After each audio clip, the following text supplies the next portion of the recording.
Tuni ipek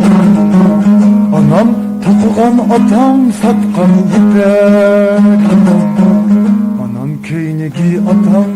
tuni ipek anam tokugan atam satkan ipek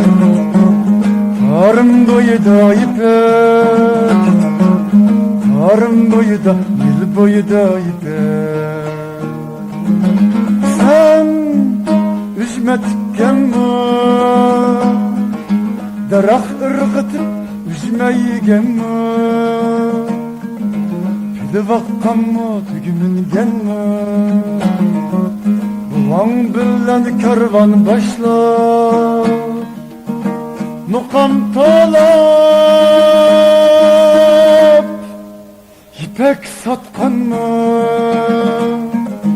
cihan kezgenme sen ipektin libas kiygenme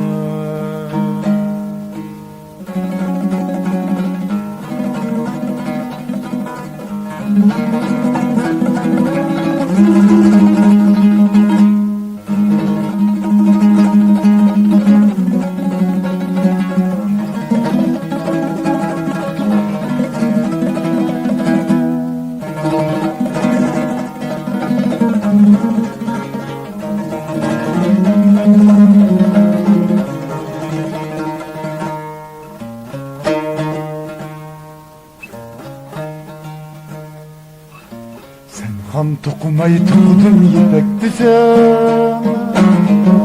külmemdi cihan sözün gesini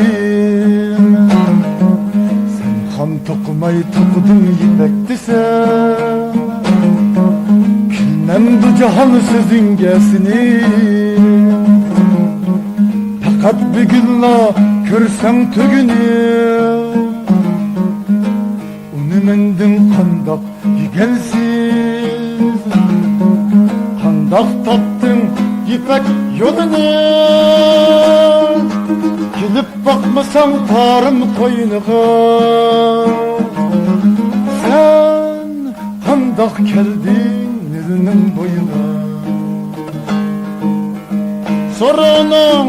tarihini han temredin kemterlik bilen süslep versin han temri ipek digenini